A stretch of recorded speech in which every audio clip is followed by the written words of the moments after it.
All right. A very good morning to you, everyone, and a special welcome from South Africa. And again, a special welcome to those joining us for the first time. Kindly note that Chatham House. Sorry, that's just a secret video call. My apologies, everyone. And for those who have their audio on, please switch that off in the interim.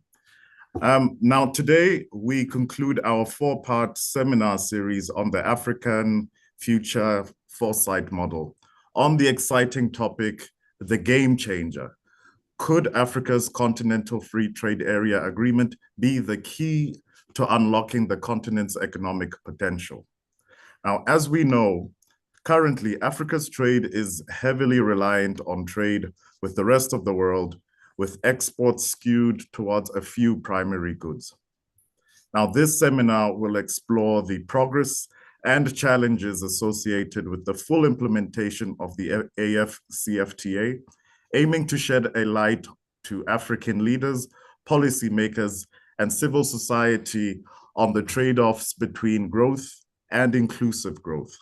Now, my name is Mahao, Senior Technical Advisor to the Policy Bridge Tank Program at the African Union Development Agency, NEPAD.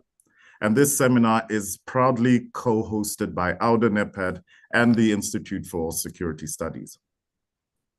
Now, AUDA-NEPAD's Policy Bridge Tank Program is dedicated to engaging and leveraging the knowledge generated by think tanks to address continental and regional challenges through evidence-based policy and knowledge services.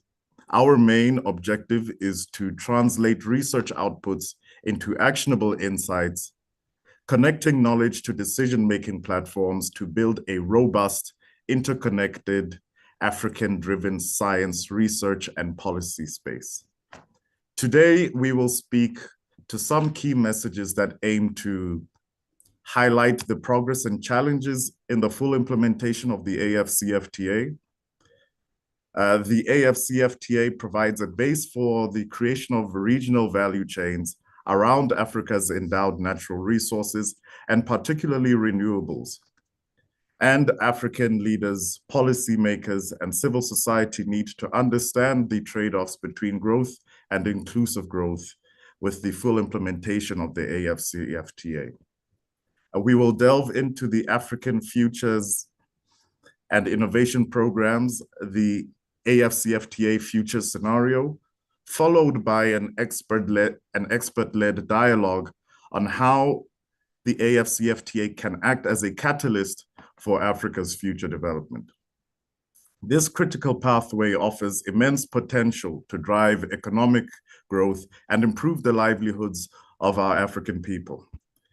The African Futures Program integrates foresight analysis and the International Futures Modeling Platform to analyze complex long-term dynamics of change in human, social, and natural systems. Our aim today is to share resources and knowledge to better contemplate and plan for Africa's future. Now, before I hand over to the first presentation, may I kindly encourage you to post questions in the chat function to facilitate a robust discussion.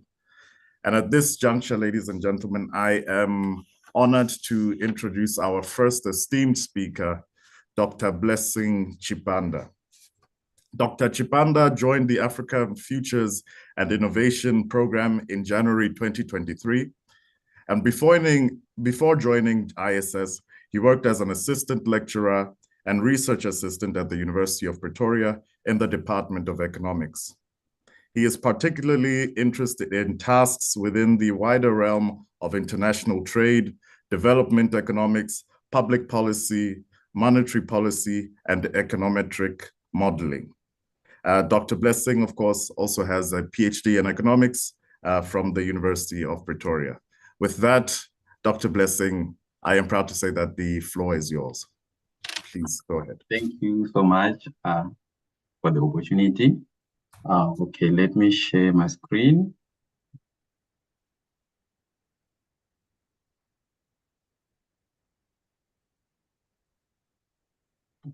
Okay. Can you see my screen? We can indeed, sir.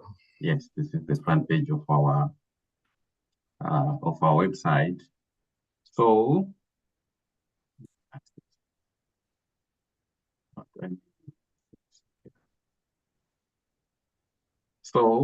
this year we updated our theme on the African Continental Free Trade using our updated version of our econometric model that we use at FI. We use an econometric model known as IFS, which stands for International Futures. The model is developed and hosted by the University of Denver in the USA. If you want to know more about the model, here I'm showing the front screen of our page.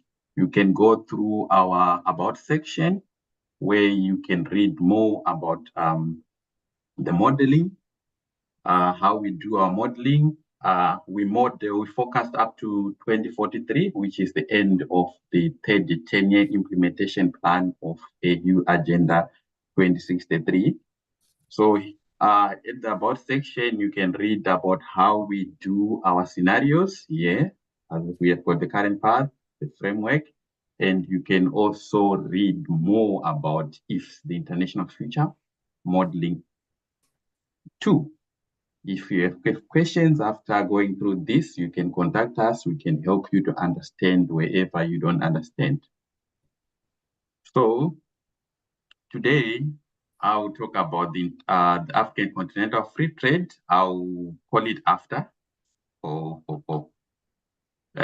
So in this theme, I'll talk about the progress that has been made, the aim. I'll talk about the challenges, but you can also view some of our themes as well. We have got 8 themes. So in this AfCFTA, for example, I'll talk about, okay, in the report, there is a discussion concerning infrastructure challenges. But if you want to read more about the infrastructure in Africa or African countries, you can visit our live infrastructure theme.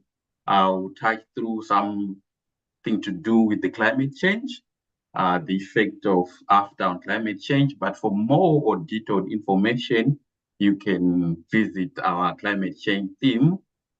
Agriculture, same applies to agricultural education. So if there is any project that is taking place for any African country, you can read about it in detail in the live infrastructure. If it's about human capital, you can visit our education theme. Then after that, you know what we do. After all these themes, we have got what we call a combined scenario, which is this one. So in this combined scenario, we take into account all those factors. Then after that, you'll be able to see the impact of after taking into account all the issue, if there's a bridge, if there is increase in access to electricity, all those you'll be able to see it in our combined scenario. You can also, from our website, review our geographical report, which are country-specific, region-specific, or income group-specific. If you have got questions about South Africa or Burundi, you can go through our geography reports. So, okay, so let me move to AfCFTA and the African Continental Free Trade. So AfCFTA aims at removing tariffs and non-tariff barriers, creating an opportunity for the development of regional value chain, increasing the continent competitiveness in the global value chain, thereby expanding our intra and extra trade. So this agreement, it's not just about the exchange of goods and services, but it's a roadmap toward the development of Africa we want. It's a milestone toward reducing poverty in Africa. So far, the agreement was launched in January 2021. And as of January 2024, there were about 47 out of 55 African countries that had ratified the agreement. Eritrea has not yet signed the agreement. And there are about 44 countries that have ratified the African payments settlement system, which would allow African companies to conduct transactions using any of the 54 African country currencies. So some of the big economy like South Africa, they haven't signed that payment system. And as of January as well, there were only about 34 African countries that have signed the protocol of free movement of people. And only 4 have ratified the agreement, which is Rwanda, Niger, Mali, South Africa as well, and Nigeria. They haven't signed the agreement. This is a great concern, given that the role that free movement will play, especially when it comes to trade in services.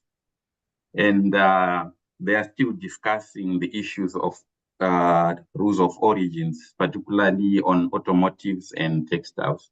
The discussion is concerning the local content that should be allowed for it to be traded under AfCFTA. So, normally in Africa, we do assemble a lot. We don't produce cars. So you could find that maybe whenever there is a car that is being produced, only local content is 30% or 40%. So these are the discussions that they are doing. So to agree on the percentage of local content that each in automotive and textile for it to be traded under AfCFTA. So 90% of the products will be fully liberalized. These are considered non-sensitive products. Then we have about 7% of the products. They are mainly agricultural products and some of automotive products. So these 7% of the product, they will contain a 10% tariff. And there is the last 3%, it's not yet decided.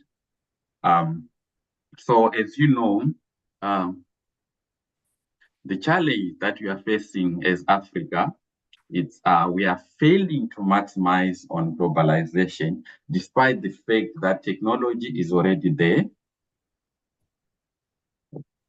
Oh, I'm trying to see the content here. I don't know why is it not coming up. Sorry.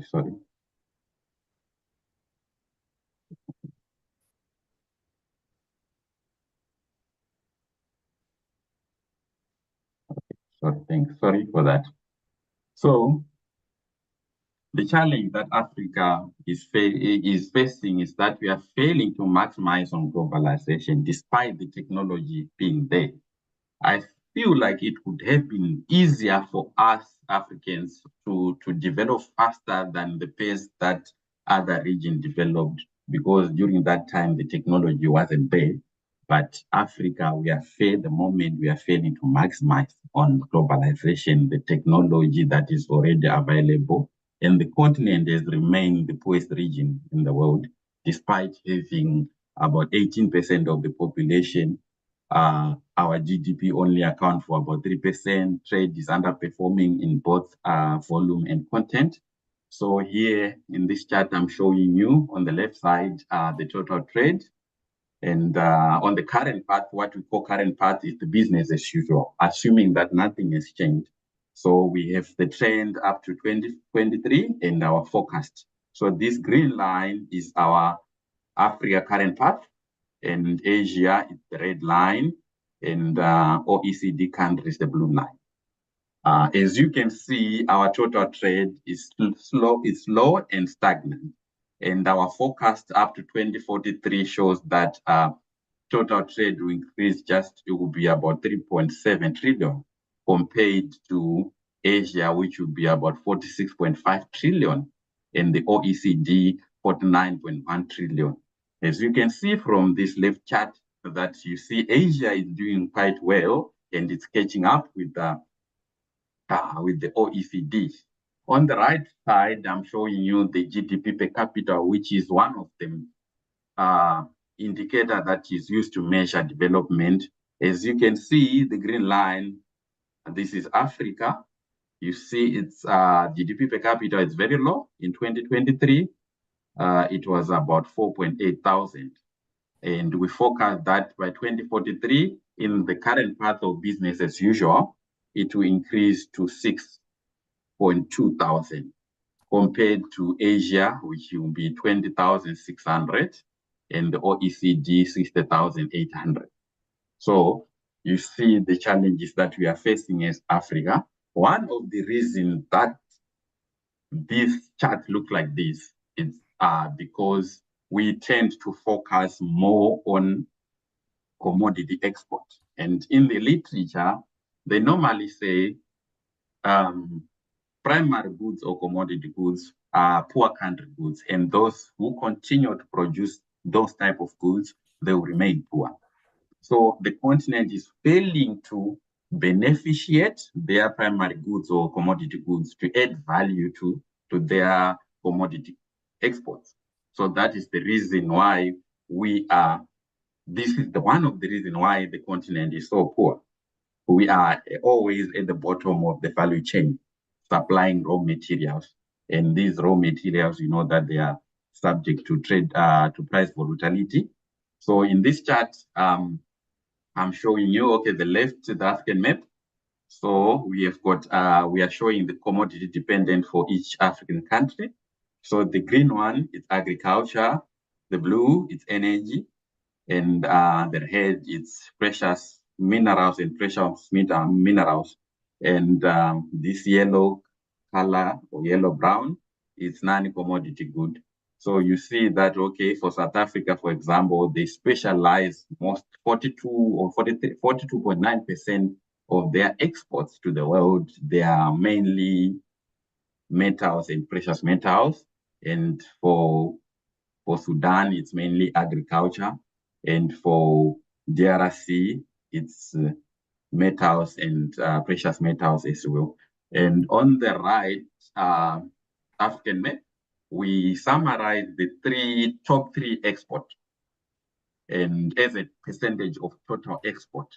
So here you see how concentrated is our export basket, or each and every African country's export basket relative to total exports. So for South Africa, you can see that, okay, the top three export products, they account for about 63.6%, which is precious metals, agriculture, plus energy.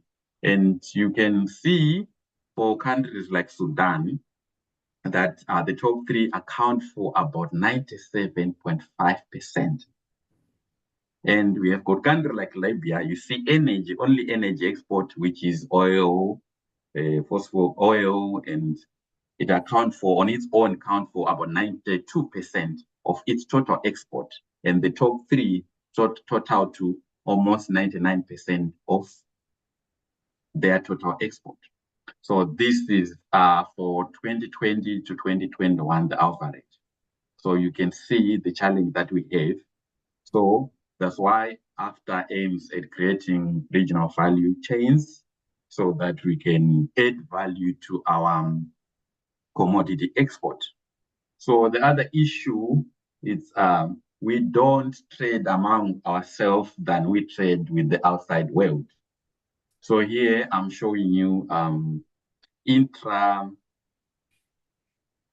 intra-export and intra. Okay, this is the, sorry, I clicked the wrong one. This is the total trade, Africa total trade, manufacturing. We split manufacturing, which is the green, which is the yellow, fuel, which is the green, and primary commodity. You can see the trend for Africa to the world. So you see, we export more of fuel, oil, and gas, and manufacturing, we import less. Manufacturing goods are of high value compared to commodity goods. And on the right side, you see that we tend to import more of manufactured goods, which is not bad because sometimes you need to import in order to export. If we import goods like capital goods, industrial goods, they help you to increase productivity, and they are embodied with the technology that can allow the countries that import such commodity to end up producing similar goods. So I know the literature is normally biased towards exports, but not all imports are bad. I give an example. I was in Mozambique recently. Previously, they were like their import trend was high because of the gas project. They were importing a lot of capital goods, but now the import trend is decreasing and the export trend is increasing because now they are producing. There is work that is being done prior to when they were busy importing capital goods. Now they are maximizing on capital goods. So here, let me show you now the inter-trade in Africa.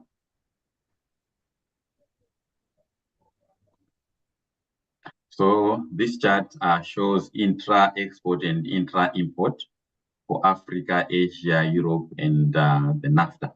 So here we just try to compare where Africa is compared to other world regions.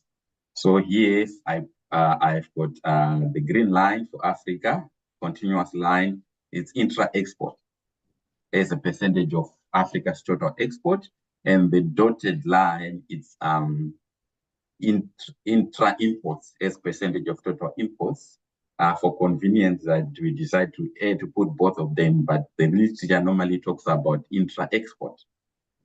Sometimes they say that to get the actual data for how much a country or the region is it's intra-trading, it's better to use the imports because there is an incentive for the receiving country to capture the actual figures because of the tariff revenue than the exporter. So here you can see using the intra-export, Africa intra-trade accounts for only 16% of its total trade in 2023 compared to Asia, which is about 57%, Europe, which is about 67%, and NAFTA, it's about 51%. We tend to argue that, okay, the figures for Africa are quite low because of informal trade, which is not captured here. The literature tend to believe that if we account for informal trade, it might reach 50% in intra-trade in Africa. So we hope and believe that after we address this issue concerning informal trade. So, as you know that, when we have an agreement such as the African Continental Free Trade, where there are 54 African countries at different level of development, they tend to be losers and winners. Those that are well developed, they tend to benefit more than those that are less developed. So here I'm showing you how countries are classified under the AfCFTA agreement. So we have a group of least developing countries, which is the yellow one or orange one. Then we have got non-least developing countries, which is the dark blue. Then we have got the G6, which is the red color. The G6 are the countries that complain that we are facing some development challenges. So can you give us a special treatment? So to minimize the risk, or the losses, they decide, oh, okay, on the right side, this is the population for each group, the total population for each group for 2023, non-least, least developing, and G6. So to minimize the risk, what they decided to do was to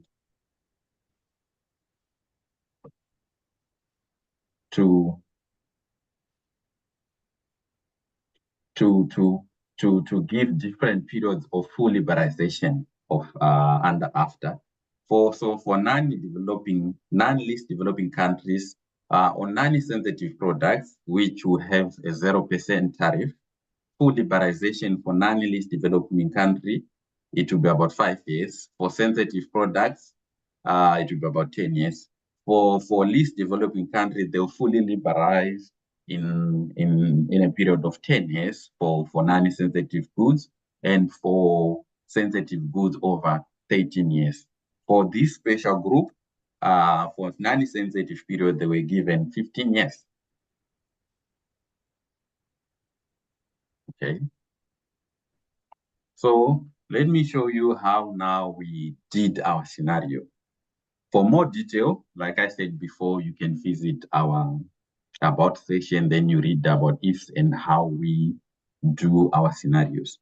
So this is the chart. What we did, we push on tariffs, we remove tariffs on non-sensitive products and non-tariff barriers, and then we adjust tariffs on sensitive products. We also push on MFP, which is multi-factor productivity.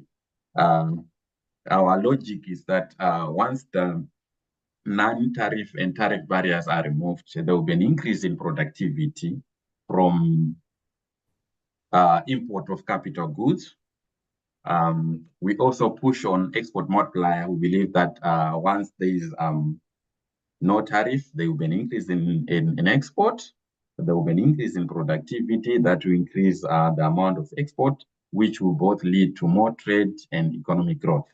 The issue whether the economic growth is inclusive or not inclusive, I'll show you in the coming charts. So here now, let's look at the impact of our scenario on poverty.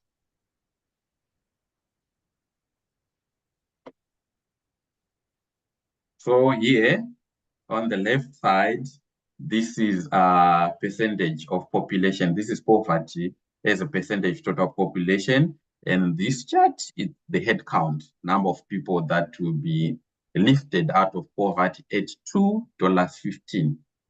So here I'm showing you the chart of Africa. So with the full implementation of AfCFTA, you see the dark color, the dark green color, this is our current path, business as usual. We assuming that everything remain constant. By 2043, about 16.2% of African population will be under extreme poverty. But with the full implementation of AfCFTA,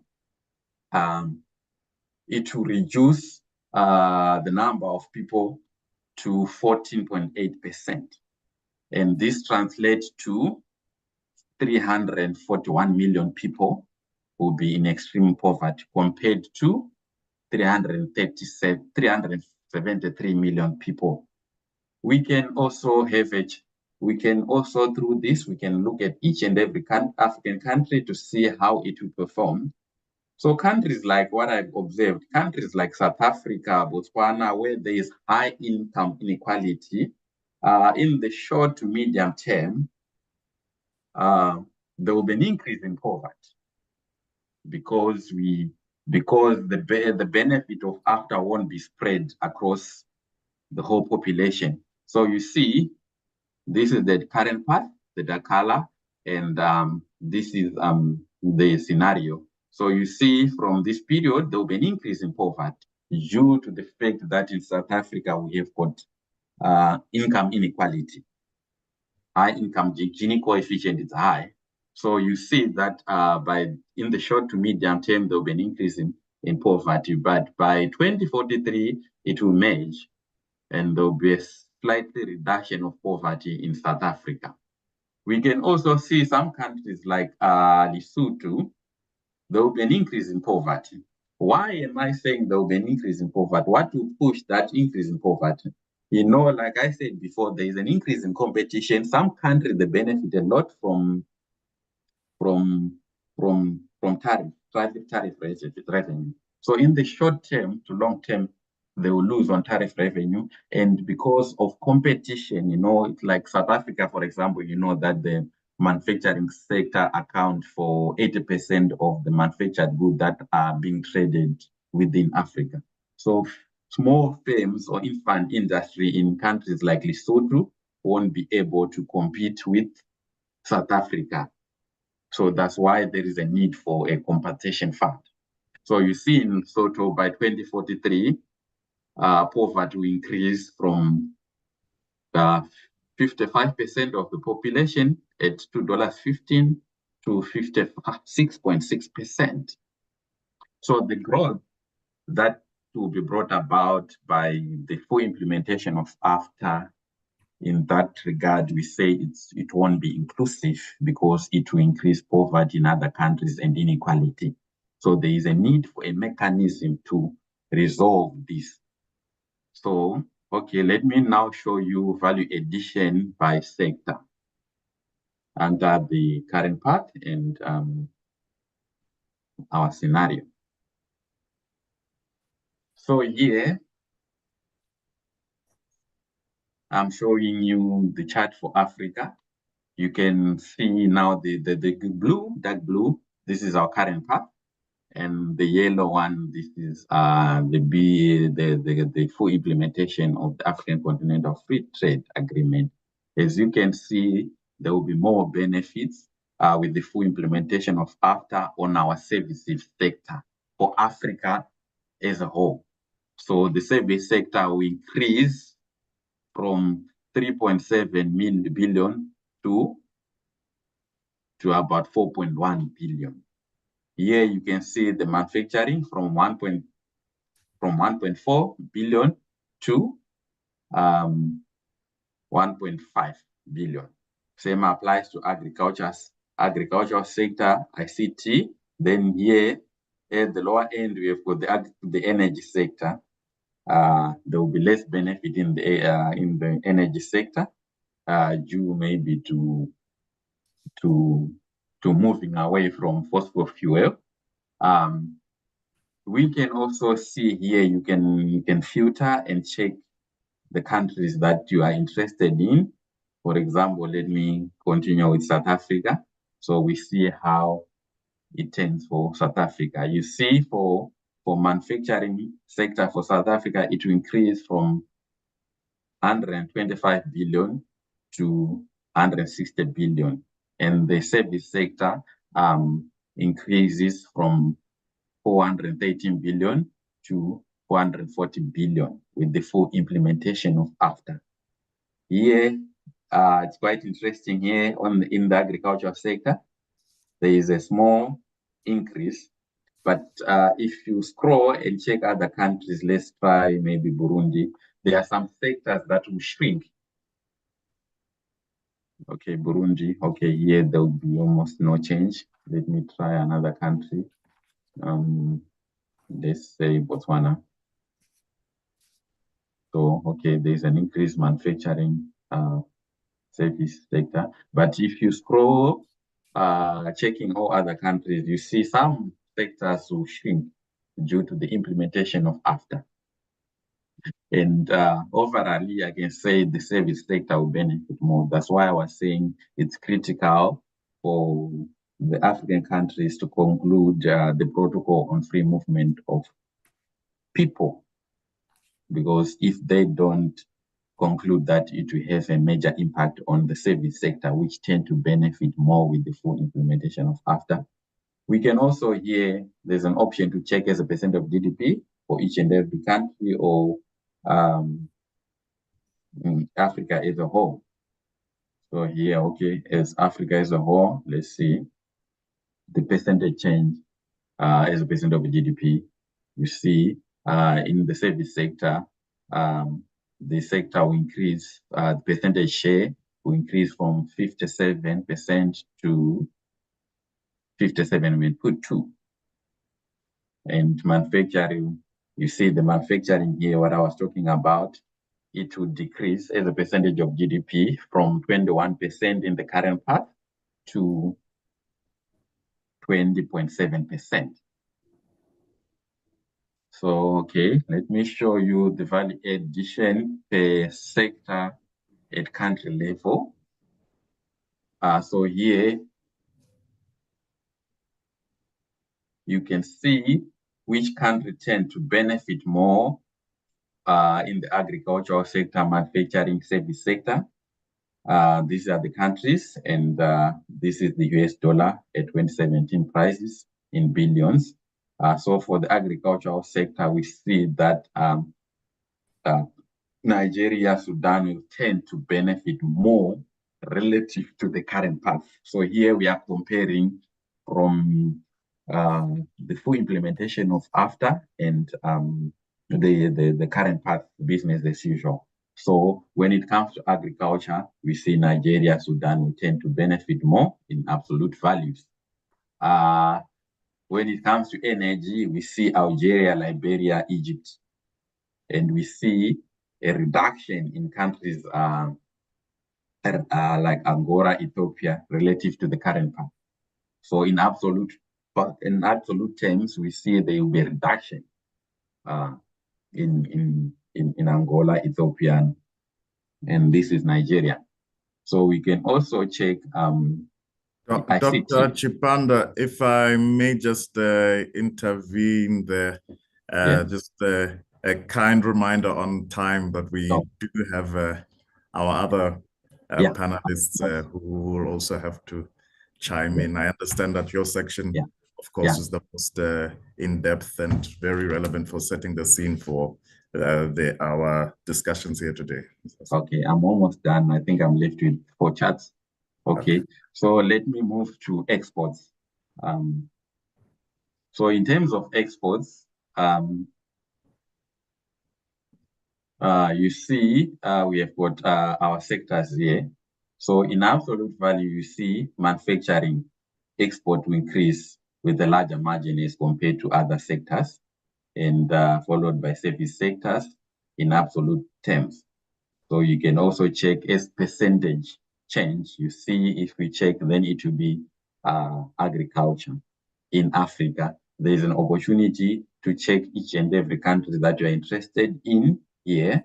But for the sake of time, I won't do that. You can visit the website. You can scroll. This is an open source website, so you can do what I'm doing. You can check, you can filter, and you can review each and every country that you're interested in. So in terms of export by sector,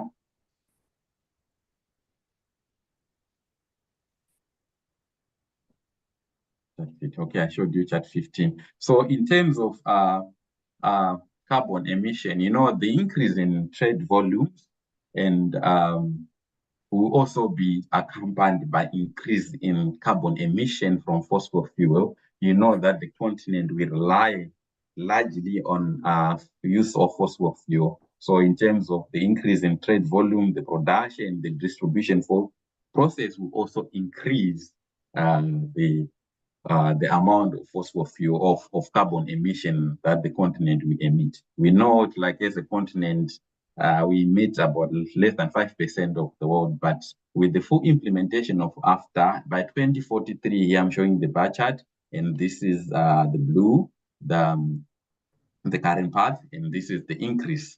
So by 2043, carbon emission will increase from 0.8 billion tons to 0.86, which would be a 5.7% increase in carbon emission with the full implementation of AfCFTA. So the question is, the full the growth sustainable?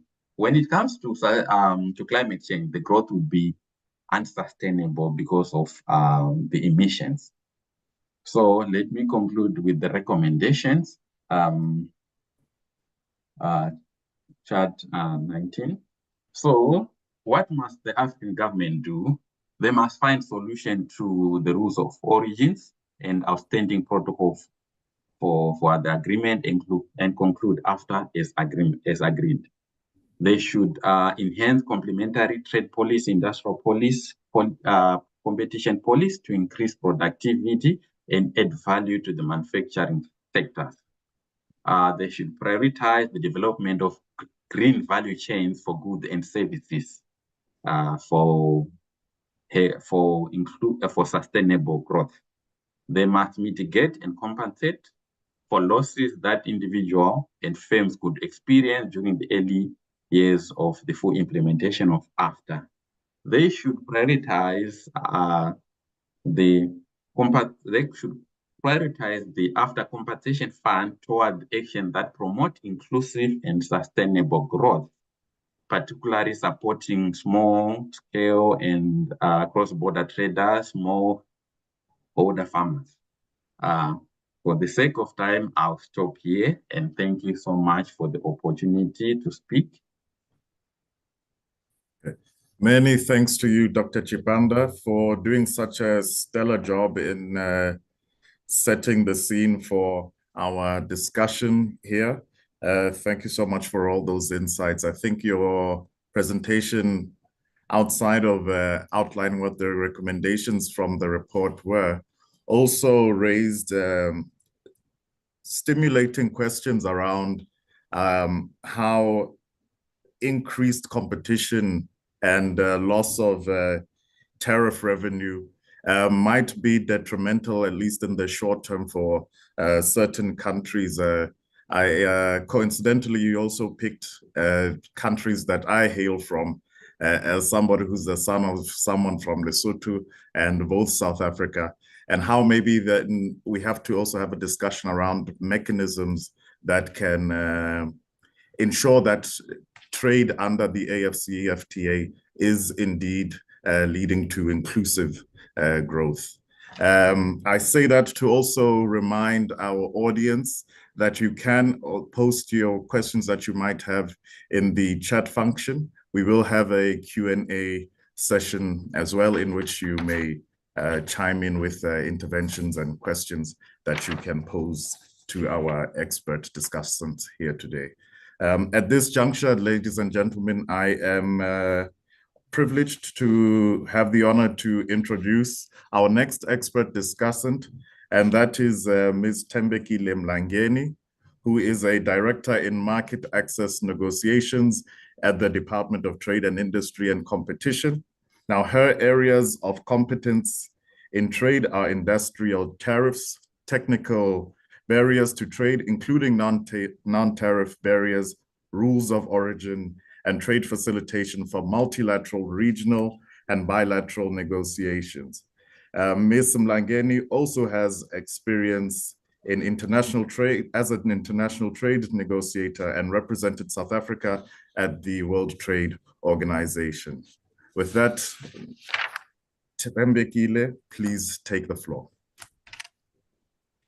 Thank you. Thank you very much, Mahau. And I also like to thank Blessing Chipanda for the detailed presentation.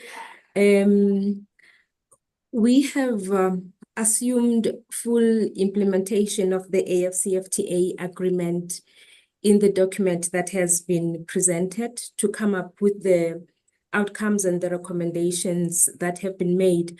But we need to consider what does it take, or what will it take for partner states to implement the AfCFTA fully? We know that it's partner states are not implementing as yet, some of them, the AfCFTA.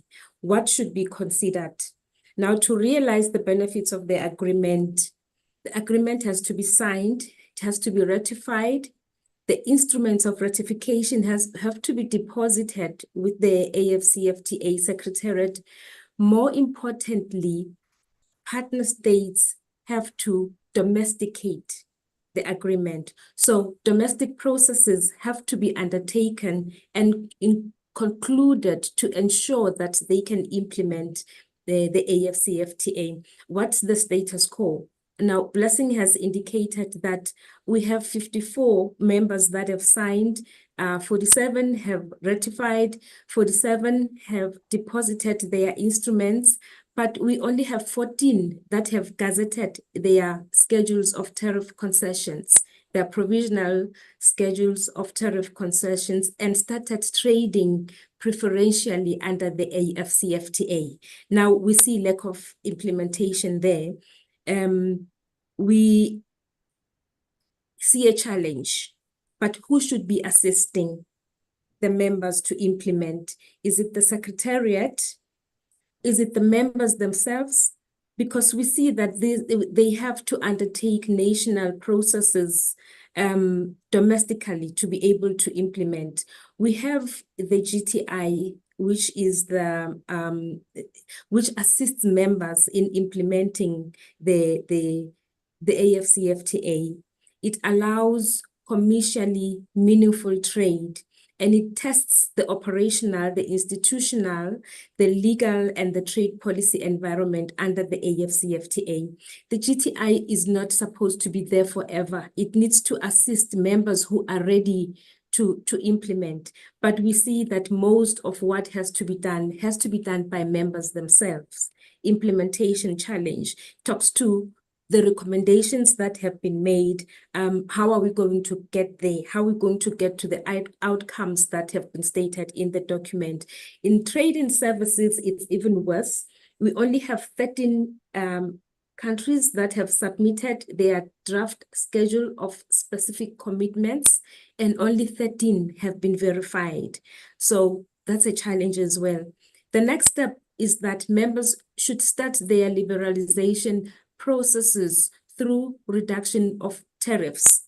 We were supposed to have started in 2021, where in 2024, it seems like once we start late, we have to reduce our tariffs in a manner that assumes that we have started reducing our tariffs in 2029.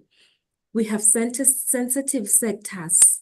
What about them? The clothing sector, the auto sectors. Blessing has indicated that negotiations are not concluded there because these sectors are sensitive. Now, as it is done for all countries, even OECD countries, even developed countries, for the sensitive sectors, they are supported and they are managed throughout the periods of liberalization. But how do they do that? Which incentives are we supposed to have as Africa? Each country has to decide on its own, even those countries that are regarded or in the outcome of these studies have been allocated or regarded as losers in this. They have to think about all those industrial objectives. Which subsidies do they need to have to subsidize and to support their sectors? Which regulations do they have to introduce and implement in order to ensure that their sectors do not die? This should ensure competitiveness of the sectors. They should boost productivity and output levels and ensure that growth is then inclusive, and especially for SMMEs. This brings me to my second point, which is NTBs. I have 4 points to make, and this is the second one, NTBs. Even when tariffs are reduced, NTBs remain a challenge, including the informal sector and parallel economic sectors, which we know they are larger than the average as a proportion of the total economy in Africa. How do we address these challenges? Does the AfCFTA address the main challenges that we have in Africa of NTBs? We need to go back to the agreement and see if the agreement does that, or does it just assist the formal sector by facilitating trade just for the formal sectors? NTBs will be the death of the AfCFTA if they are not addressed properly. The issues under NTBs include rules of origin, certifications, that is digital, that we know that not all African countries are able to adapt to the processes. We have customs simplification procedures, trade remedies, anti-dumping, countervailing duties. But what is required? We need management of these NTBs by a legal and institutional framework. Maybe nationally first, before we can take it to RECs, regional economic communities, and then we take it to the continental level. We need national quality infrastructures that aligns to the RECs and to the international level. This will ensure good regulatory practice, alignment of our standards, our technical regulations, including conformity assessment procedures. Without this, we will not be able to implement properly the TBT agreement. We know that we have adopted and we are trying to adapt to the WTO TBT agreement. But what does the WTO TBT agreement has? It has processes, it has commitments that we have agreed to that guide us on how we ensure that trade will flow smoothly and predictably as possible.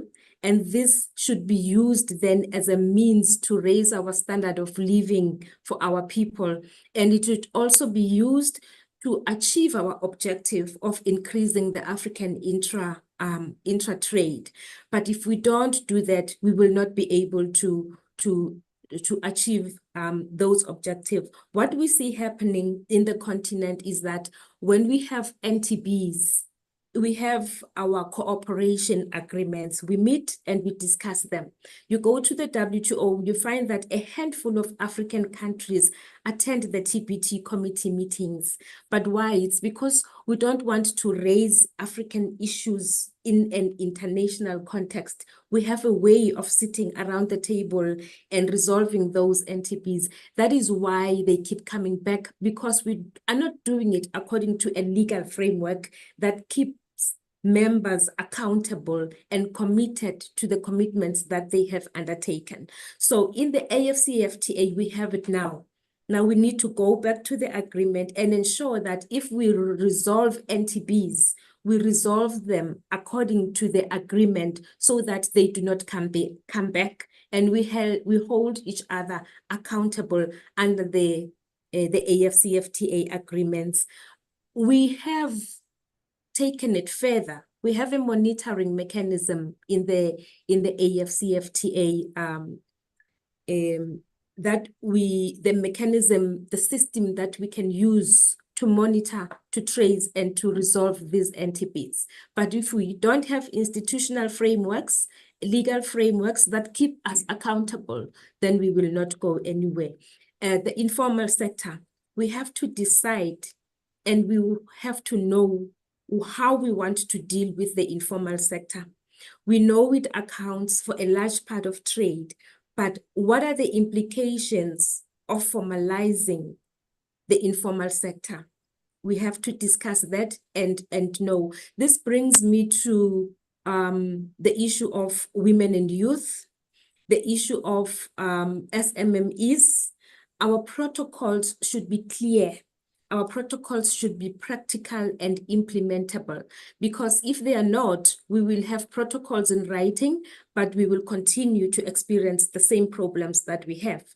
We have now been negotiating, we're under negotiations of what in the WTO we call the trade policy review, but in the AfCFTA we call it the AFEM, the Africa, what do we call it? Implementation review mechanism. That is what we call it. So when we have this implementation mechanism, again, we have adopted the principle of the WTO, but here we have included a developmental context into it. But we need to know what are we doing with that. Isn't it that when we implement the agreement, we start first from our trade and trade-related policies? Now the AFEM is not only to review and monitor our implementation of the AfCFTA agreement, but it reviews and monitors our implementation of our domestic trade policies. Because sometimes we have trade policies in writing, but we do not implement. We pass regulation and we implement, but we do not follow processes. So that is what AFEM is supposed to do. It is still under negotiation. Our recommendation is that it should be made clear. We must know what the objective of the AFEM is. Even though we have adopted the WTO one, we have changed it there and there, but it's important that it is made clear, which is not at the moment. My fourth and final point is that we keep talking about low GDP is low. We are signing many trade agreements, but our exports remain low. Now, this has to take us back to the terms of the agreements that we are signing. Some members will be complaining that we have members who have not signed this agreement. We are waiting on these members to sign the agreement. But what are the issues under those agreements? What are the issues under the rules of origin? The views of other members is that whatever we put down and we sign on to should consider the developmental context, because the AfCFTA is not just an agreement. It has to ensure that even the countries that we think would be losers, Lesotho and all that, are not losing. So Lesotho has to sit down and look at their industrial objectives. They have to sit down and look at what they intend to get out of this whole thing. What are their trade policies saying? Now, implementing the AfCFTA is not supposed to be pushing them to implement their trade policies. They should implement their trade and trade-related policies and show what they negotiate in the AfCFTA aligns with their objectives, which are developmental. In that way, we would see very few losers. Very few lose. Even if a country loses, it will not lose in all sectors, in all aspects of this agreement. So we need to go back to our national objectives, industrial objectives, competition policy, and all that, and see what is it that we are trying to put forward, and then negotiate in the AfCFTA. If we don't do that, we will see that we don't complete our negotiations because our objectives are not aligned. So I think I have covered most of the points that I have, but the one aspect also is our contribution to global and regional value chains. That is very important. It is there in the agreement. Again, for me, it says go back to the terms of the agreement, the objectives, and see what you are signing on to. That will determine whether you are able to link onto the regional value chains that are already there or those that we want to develop. So it is the understanding of your industrial policy that will make you to negotiate and to get the most and the best out of the AfCFTA. I will end it there. Thank you. Thank you so much, Thembekile, for that very insightful intervention. I think, again, your presentation also raised the importance of NTBs vis-a-vis the informal sector and how that is going to be integrated in the AfCFTA and how it needs to be integrated. I think, to connect it to Dr. Chipanda's presentation, I think he mentioned that the data that we have says that intra-African trade is at 16%, but if you include the informal sector, it might even be above 50%. So there's certainly thinking that needs to take place around the informal sector as well, amongst other very important points that you raised in your intervention. Ladies and gentlemen, let me just apologize. We are going to run over time just a little bit. My hope is that hopefully by 20 past 12, we will conclude. But then that does then put pressure on you, Dr. Azapmo, who is our next expert discussant, to please be mindful of the time in your presentation. Now, Dr. Jean-Bertrand Azapmo, he provides strategic advice to the African Union Commission on strategies and programs to advance Africa's trade and economic integration agenda, industrialization, and economic diversification. He leads the department's work on environmental, social, and governance, decarbonization, and sustainability, as well as the AU Youth Startups programs.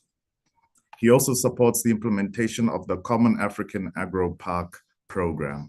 With that introduction, Dr. Azapmo, it is my honor to hand over the floor to you. Thanks. Well, thank you so very much, Mr. Moderator, and thank you to Blessing and Thembi for their very insightful presentation. I think they've made my job quite easy by raising some of the important issues I had wanted to share. I've structured my presentation around my intervention around three main points. The first one being, all of this around, three main words that are in the topic that we are discussing today. at least from my perspective. Game changer, potential, and then unlocking. So I call it the GPU framework around which my intervention is structured. So game changer, if we're talking about game changer, it's because there is a realization that the current situation is not acceptable. It's not something that we would like to live with. What Blessing was referring to as business as usual. Now, this context is actually characterized by a number of factors or features, which I call the 2C GDP. The first C being climate change, with all its implication on the continent, and also the implications in terms of trade. We've seen countries coming up with new standards, new measures to achieve their policies, objectives, some of which may have implications on trade. And we need to rethink our industrialization model. I think this was also raised in the presentation earlier in terms of the carbon emission impact of full implementation of the AfCFTA. Although I'm not quite clear as to whether the assumption is that implementation of the AfCFTA is going to rely primarily on fossil fuel, or whether it also takes into consideration, the efforts that African countries are making towards green industrialization, and we can see this in a number of countries. The second C is conflict. Conflict around the continent. We have Sudan, we have the Sahel, we have DRC. That's something that will definitely affect either the resources that are needed to be transformed and supply the market, or because of the way we handle conflict in the African Union, there are some implications in terms of sanctions. A number of countries are currently under sanctions, and those are AfCFTA countries. So how does that affect the implementation of the AfCFTA itself? If you have countries like Niger, Mali, Burkina Faso, Guinea, Gabon that are sanctioned, how do you trade with those countries? And then there is the geopolitical tension around the world in terms of disrupting global value chains. What does that mean? Of course, it's an opportunity to refocus regionally, but as also raised by rightly put by Blessing, sometimes imports can also be good because they then provide the input that we need to produce. So that's something to be taken into consideration. Then we have the overall movement of deglobalization that we are witnessing around the world, with trade sanctions left and right, unilateral sanctions. We have a WTO system that is not working anymore. Everybody agrees that it should be reformed. We have a dispute settlement body that is basically dysfunctional. So does the WTO textbook still, what we should be basing our regional agreements on? This is also a question that we need to think about. Then the final thing is the various pandemics that have been affecting us, from Ebola, the COVID-19, and now the Mpox. What does that mean? How do we position ourselves? So moving to the P, the potential, I will not spend much time on the potential, because the potential of the AfCFTA are very clear. They've been well articulated by Blessing. Other studies have shown it. The merits of what Tembi is, a Blessing shared with us, is that it gives us a different perspective. Especially, I like the various scenarios. One can look at what the various countries are supposed to be getting out of the AfCFTA. I think one of the issues would be whether the scenarios are based on statistic data, or whether as data evolves, they also make some adjustment so that we can continue seeing those potential in real time. Now let me move to the last part, which is the U of the GPU, in terms of how do you then unlock the whole thing. I think Tembi highlighted a number of issues, a number of options, solutions that a government should consider. I'm not going to dwell much upon them. We need to make the agreement work. That's something that we all agree to. There are a number of operational instruments that were launched back in 2019 when the AfCFTA was being launched, and we have this non-reporting mechanism, on non-tariff barrier reporting mechanism on non-tariff barriers. So it needs to work. Of course, the question of whether it only focuses on the formal trade or whether it also covers informal trade is very important. We have the African Trade Observatory. Blessing spoke about the Pan-African Payment and Settlement System, which also needs to be embraced by the member state. And of course, we have the issue of bringing on board the free movement.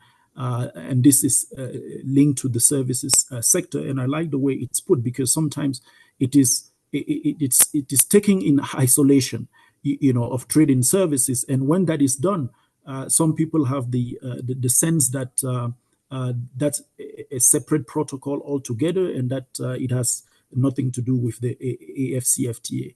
Because when you look at trade in services, some countries may not really benefit from trade in goods, but trade in services, especially when it comes to temporary movement of persons, or even moving around, the continent to get some of the opportunities that are available.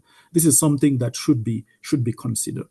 Now, the elements that I really want to focus on are mainly from a strategic standpoint.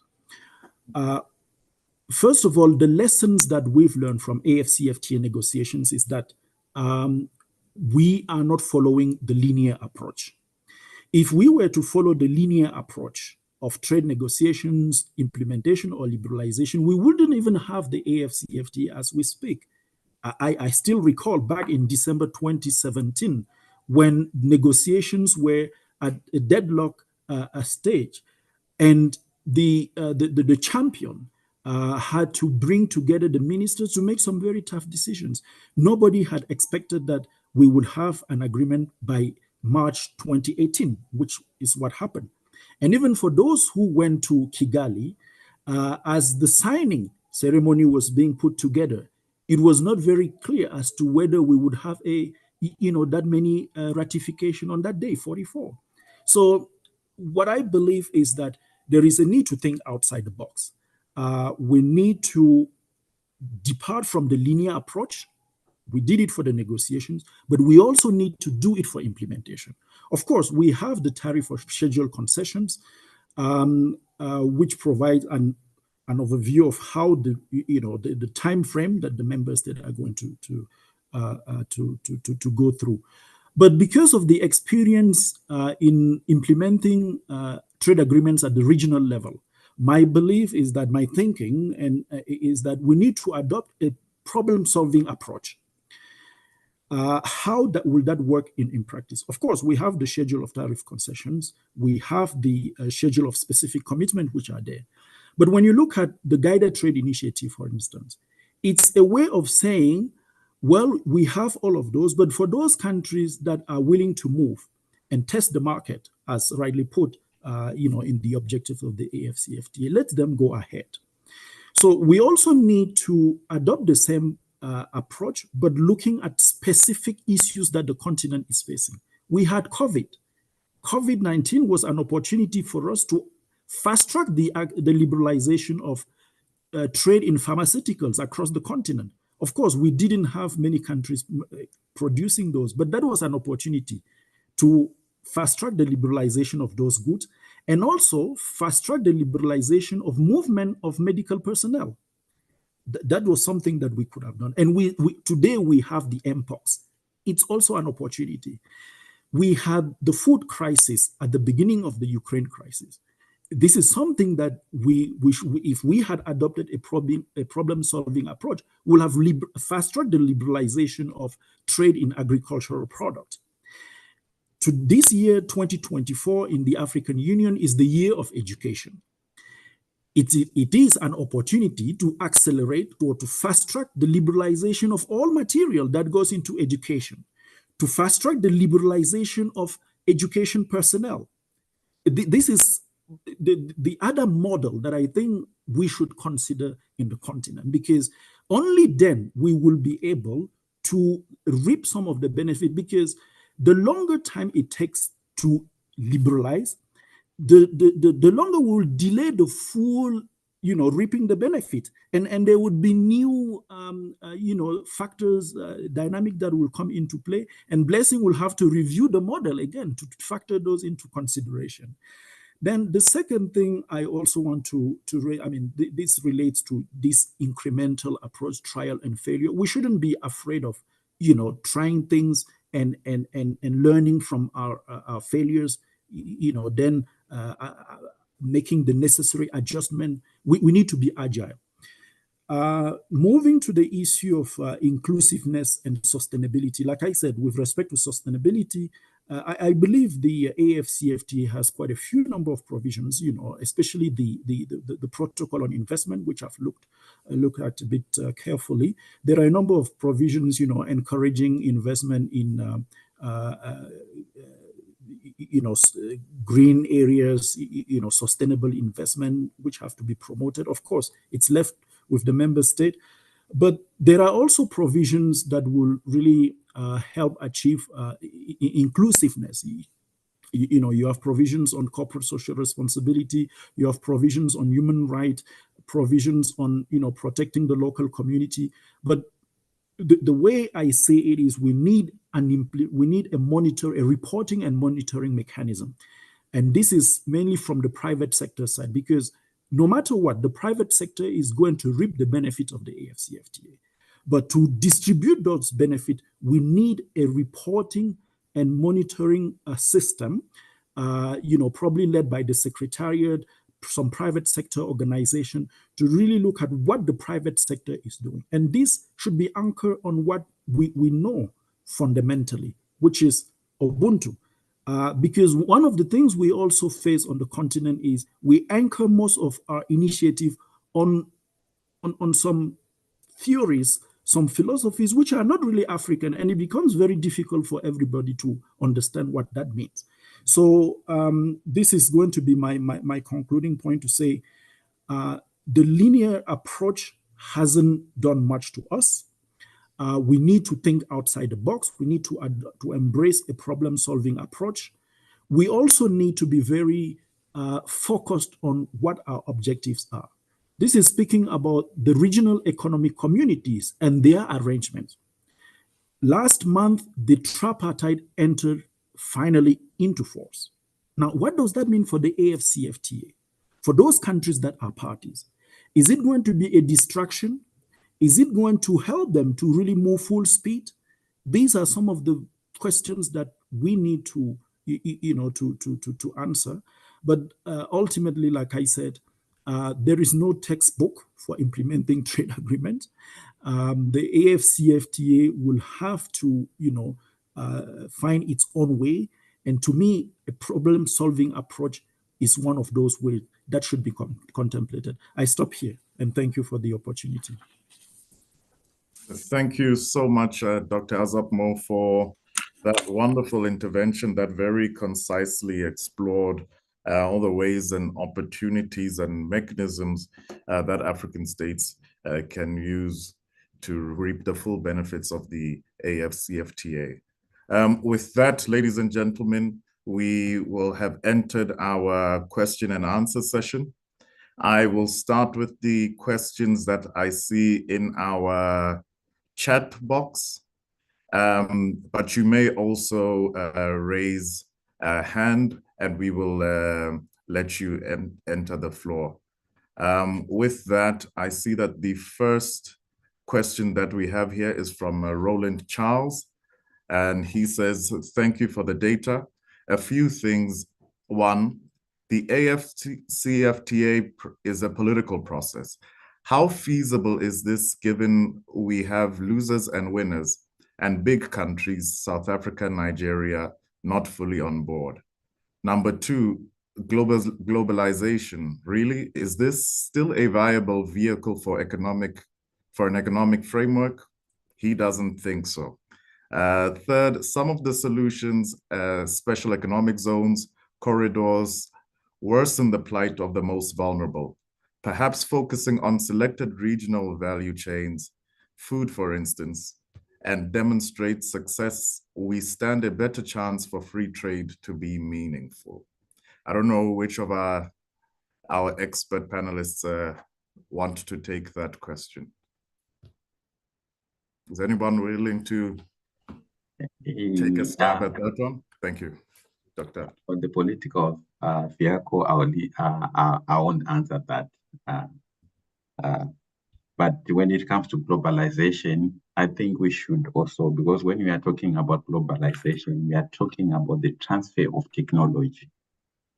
So it's not something that we should disregard. As you know that, the issue that we're talking about, the rules of origin, the issue is because of the local content that is in automotive sector. The continent is too far removed from the technological frontier. So we need to maximize, we need to use globalization to understand, to learn the technology that is there so that we can also imitate, so that we can also improve our regional value chains, so that we can beneficiate, we can promote downstream beneficiation of our minerals or our primary products. Thank you so much for that, Dr. Chipanda. In the interest of time, I will move on to the next question, which says, do you think that other trade agreements concluded by certain African states with non-African partners, notably the experience in their implementation, helps the countries in domestication and implementation of the AfCFTA? I think that might be directed to you, Thembekile. Oh, thank you.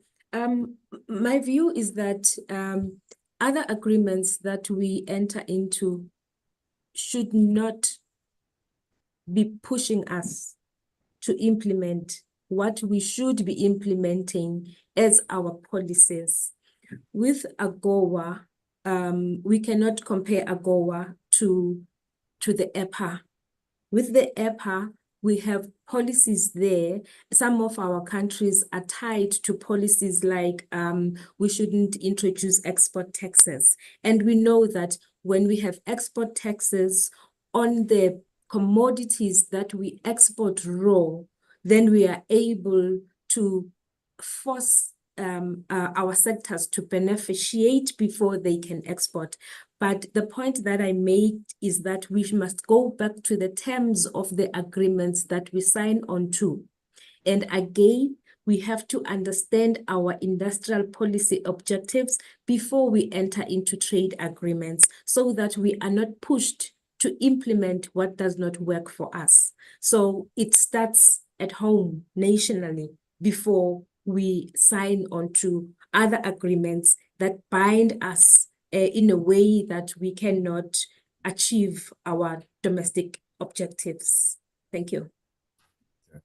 Thank you for that response, Thembekile. The next question and the last I see here in the chat function goes as follows. The inclusive approach, i.e. involvement of non-state actors, not only businesses, in monitoring of the AfCFTA and other agreements is very important. Is any such mechanism foreseen? I don't know who would like to take that question. Perhaps Dr. Azapmo? Well, let's say for the time being, there is no reporting and monitoring system under the AfCFTA for whatever the non-state actors do. And this is my worry to say going forward, there will be a need during one of the review periods of the agreement to think about such a model, because you will then have cooperation reporting on what they are doing to ensure that the gains are distributed. Because there are a lot of very nice provisions on benefit sharing, for instance, benefit sharing with the local community, strengthening the local capacities in terms of training. But that is something yet to be seen. So going forward, it will be very important to make sure that such a mechanism is in place. One thing I would like to say on the issue of trade agreements with non-African countries, one would have expected African countries to be more at ease when it comes to trading among themselves, because we have agreements with the European Union, which is a big player. We are entering into agreements with China. There are a number of partnership agreements that have already been concluded between China and a few African countries, and many are going to follow suit. So you ask yourself, when it comes to the AfCFTA, what is the problem? What is it that is holding us back? Why are we all of a sudden afraid? Is it because it's not holistic? Meaning, some just look at trade in goods. Meanwhile, if we take, a holistic approach, trade in goods, trade in services, movement of person, it's a win-win situation. Why not think about how do we make our own agreement works? Because ultimately, the only option for Africa is to realize its economic integration. You can have all the agreements you want with the rest of the world. Of course, it will help you to move maybe from point A to point B, but to really go from point A to Z, we need that integration. So I hope countries at some point realize that it doesn't really make sense to have an agreement with the European Union, and you are implementing it under the various EPAs. But when it comes to the AfCFTA, all of a sudden, countries needed to go through the guided trade initiative. That's really a curiosity. You needed to be guided, as if one needs to take your hand and guide you through those steps. Whilst you've domesticated the APA, you've domesticated your bilateral trade arrangement with Brazil. So again, at the end of the day, this is my final point. We need to realize that nobody is going to solve our problems. Development, like my boss says, it's a do-it-yourself affair. Nobody is going to do it for you. Let's get our acts together and do this.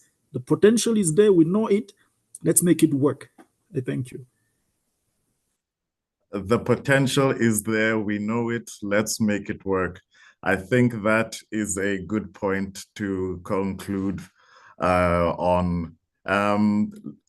Let me take the opportunity in wrapping up, ladies and gentlemen, to thank you, the audience members who joined from all corners of the globe, for taking the time to be part of us here today, and for following our Erudite series as intently as you have.